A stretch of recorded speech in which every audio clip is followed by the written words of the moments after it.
Simula ng aklat ni Sirach. Mula sa Panginoon ang lahat ng karunungan at iyon ay taglay niya magpakailanman. Sino ang makabibilang ng butil ng buhangin sa dagat o ng patak ng ulan o ng mga araw sa panahong walang pasimula at walang katapusan? Sino ang makasusukat sa taas ng langit o sa lawak ng lupa? Sino ang makaaarok sa kalaliman ng dagat at sino ang makasasaliksik sa karunungan? Bago palikhain ang alinmang nilalang, nalikha na ang karunungan at ang tunay na pagkaunawa. Bago pa nagsimula ang mga panahon, ang karunungan ay nagmula sa salita ng Diyos at kataas-taasang langit, at ang kanyang mga aral ay batas na walang hanggan. Kanino ipinahayag ang simula ng karunungan at sinong nakatatalastas ng kanyang pamamaraan? Kanino ipinagkaloob ang makakilala sa karunungan at sinong nakauunawa ng kanyang masaganang mga karanasan? Iisa lamang ang talagang marunong. Dapat tayong gumalang na may paghanga sa harap ng kanyang luklukan. Ang Panginoon ang may likha ng karunungan. Kinilala niya ang kahalagahan nito at ibinuhos niya ito sa lahat ng kanyang nilalang. Binahagi na niya ng karunungan ang lahat ng tao, ngunit higit na masagana ang bigay niya sa mga umiibig sa kanya. Ang salita ng Diyos. Salamat sa Diyos. Panginooy naghari na, ang damit niya'y maharlika. Panginooy naghahari na, ang suot sa katawan ay damit na maharlika at batbat ng kalakasan. Panginooy naghari na, ang damit niya'y maharlika. Ang sandigan ng daigdig matatag ang pinatungan, kahit ano ang gawin pa'y hindi ito magagalaw. Ang trono mo ay matatag simula pa noong una, bago pa ang ano paman, likas ika'y naroon na. Panginooy naghari na, ang damit niya'y maharlika. Walang hanggan, Panginoon, ang lahat ng tuntunin mo, sadyang banal at matatag ang sambahang iyong templo. Panginooy naghari na, ang damit niya'y maharlika. Ang mabuting balita ng Panginoon ayon kay San Marcos. Noong panahong iyon, habang bumababa si Jesus sa bundok kasama sina Pedro, Santiago at Juan, ay nakita nila ang napakaraming taong nakapaligid sa mga alagad na naiwan at ang mga eskriba na nakikipagtalo sa mga ito. Nagulat ang mga tao nang makita nila si Jesus. Sila'y patakbong lumapit sa kanya at binati siya. Tinanong ni Jesus ang kanyang mga alagad, "Ano ba ang pinagtatalunan ninyo?" At ng mga taong iyon, sumagot ang isa mula sa karamihan, "Guro, dinala ko po rito sa inyo ang aking anak na lalaki sapagkat siya'y inaalihan ng masamang espiritu at hindi makapagsalita. Tuwing aalihan siya nito, siya'y inilulugmok, bumubula ang kanyang bibig at nagngangalit ang kanyang ngipin, at siya'y naninigas. Hiniling ko po sa inyong mga alagad na palayasin ang espiritu, ngunit hindi nila mapalayas ito." Sinabi ni Jesus sa kanila, "Lahing walang pananampalataya. Hanggang kailan ako dapat manatiling kasama ninyo?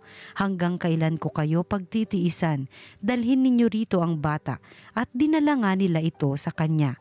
Nang si Jesus ay makita ng espiritu, biglang pinapangisay nito ang bata. Anupat na palugmok ito sa kanya at gumulong-gulong na bumubula ang bibig. Kailan pa siya inalihan ng masamang espiritu? Tanong ni Jesus sa ama. Mula pa po sa kanyang pagkabata, tugon niya. Madalas siyang ihagis nito sa apoy at sa tubig upang patayin. Kaya kung may magagawa kayo, mahabag po kayo sa amin at tulungan ninyo kami. Kung may magagawa, ulit ni Jesus, mapangyayari ang lahat sa may pananalig. Kaagad sumagot ng malakas ang ama ng bata, "Nananalig po ako. Tulungan ninyo ako bagamat ako'y nagkulang." Nang makita ni Jesus na dumaragsa ang mga tao, pinagsabihan niya ang masamang espiritu, "Ikaw, espiritong nagpapapipi at nagpapabingi, iniuutos ko sa iyo, lumabas ka sa bata at huwag ka nang papasok sa kanya." Nagsisigaw ang masamang espiritu, pinapangisay ang bata at saka lumabas. Naging mistulang bangkay ang bata, kaya't ang sabi ng marami, "Patay na." Subalit siya'y hinawakan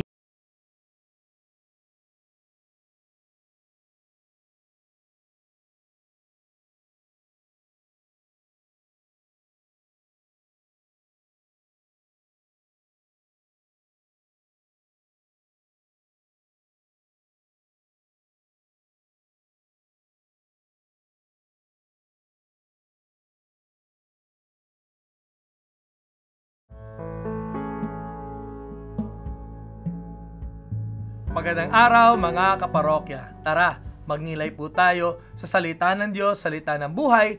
Kasama po ko, Father Kevin Crisostomo. Mga kapatid, minsan sa buhay natin, hindi po natin kayang mag-isa. Kailangan meron tayong mga kasama at mga katulong, mga kalakbay upang mas maging epektibo tayo sa ating gawain.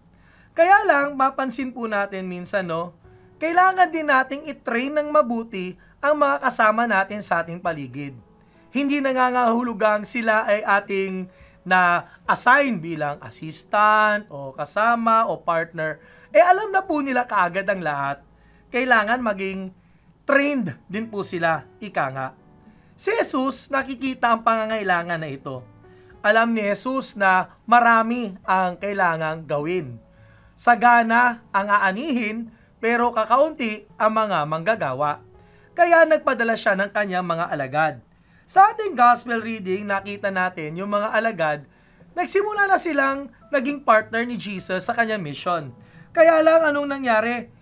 Meron silang isang hindi nagawa, hindi napagaling, hindi na fulfill na mission, kung saan hindi nila mapalayas yung masamang espiritu. At nagtataka sila, teka Lord, di ba kaya na namin kasi in-empower mo na kami? Anyari? Dito sa ating pagbasa, nakita natin meron pa palang challenge na binibigay sa mga alagad itong si Jesus. At binibigay din sa atin ng mga partners ni Lord sa kanyang mission. 3 letter D, madaling tandaan. Unang letter D is delegate. Sabi daw po, ang isang epektibong leader marunong mag-delegate. Hindi niya kakayanin mag-isa palagi ang lahat. At ito yung genius ni Jesus. Binigay niya ang kapangyarihan, binigyan niya ng responsibilidad at tungkulin ang kanyang mga alagad upang ipagpatuloy ang misyon at mas maparami pa ang matutulungan. Nako, ito po ay common na nangyayari, hindi lang po sa mga kumpanya, kahit sa simbahan. Minsan isang tao lang ang may alam ng lahat. Ano nangyayari? Kapag nawala yung isa, wala na rin. Hindi na rin natutuloy kung ano yung programa kasi walang na-delegate o walang na-form. Kailangan natin ng tiwala kapag tayo ay nagde-delegate at pinakita ni Jesus, pinagkakatiwalaan niya ang kanyang mga alagad. Pinapakita rin ni Jesus, pinagkakatiwalaan niya tayo. Kaya lang, may pangalawang letter D, depth. Ano yung sabi ng depth? Lalim. Kailangan meron ding lalim kapag tayo, mga kapatid, ay nagsimula na maging partner ni Jesus. At ang lalim na ito ay makukuha lamang natin sa pagkakaroon ng relasyon sa Kanya sa pamagitan ng panalangin. Siguro may dahilan bakit hindi nakapaggawa ng himala itong mga alagad. Meron tayong kasabihan, powerless because prayerless. Minsan wala tayong kapangyarihan, minsan wala tayong lakas. Siguro kasi nakalimutan nating manalangin. At ito ay paalala sa atin sapagkat ang panalangin, dito tayo humuhugot ng lakas at dito tayo humuhugot ng inspirasyon. At sa pamamagitan ng panalangin, palagi pinapaalala, hindi ito tungkol sa atin. Tayo instrumento ng Panginoon. Kaya nararapat lamang lahat ng ating gagawin konektado sa Diyos. Yan ang ibig sabihin ng depth. May lalim, may koneksyon sa Diyos. Hindi pwedeng magsulo kapag tayo ay nagmimisyon. Ano ngayon? Yung pangatlong letter D, develop. At mga kapatid, ito yung magandang paalala sa atin, We have to develop our partners. We need to develop one another. Kailangan nating i-empower, palakasin ang bawat isa, sapagkat muli, hindi natin kakayaning mag-isa lamang ang misyon sa buhay. Ito po yung kagandahan ng simbahan. Ito po yung kagandahan ng pagiging pilgrims of hope. Lahat tayo nagbibigay ng pag-asa sa bawat isa. Hindi pwedeng isa lang at hindi pwedeng recipient lang. Lahat nagkakaroon ng lakas. At i-develop natin itong sense of hope, mga kapatid. Ang bawat tao may pag-asang magbago. Ang bawat tao may pag-asa na matuto. Higit sa lahat, ang bawat tao may pag-asa na maging instrumento at alagad ni Kristo. Let us develop our hearts, let us develop one another so that we could journey together as pilgrims of hope. 3 D, madaling tandaan. Delegate, depth, develop. Makakagawa tayo ng mga himala dahil tayo ay konektado sa Diyos na siyang nagpadala sa atin na magmisyon. Kaya nararapat lamang i-develop ang sarili, i-develop ang bawat isa upang nang sa gayon maglakbay tayo patungo sa pag-asa. Let me pray for you and pray over you. Panginoon Kristo, nagpapasalamat kami sapagkat palagi mong pinapaalala sa amin na hindi namin kayang mapag-isa lamang, lalo sa mga misyong inaatas mo sa amin. Salamat Panginoon kasi nagtitiwala ka sa amin sa kabila ng lahat. Di man kami perpekto, kami may kahinaan at may pagkukulang, but you trust us. And Lord, thank you for this, for delegating us in this mission. Hinihiling namin Panginoon na palakasin mo kami at palagi mo kaming palalahanan na hindi kami makakagawa ng kabutihan at madakilang bagay kung wala ka sa aming piling, kung kami ay hindi konektado sa iyo. Nawa, sama-sama naming palakasin ang bawat isa upang mga instrumento, upang maging mabuting halimbawa, upang kami maglakbay ng sama-sama at akayin ng bawat isa sa iyo ng may pag-asa. Hindi natin sa ni Kristo kasama ng Espiritu Santo, magpasawalang hanggan. Amen. Salamat po sa ating paikisa, sa ating pagninilay salita ng Diyos, salita ng buhay. Muli po, paalala, we are in the Jubilee year 2025.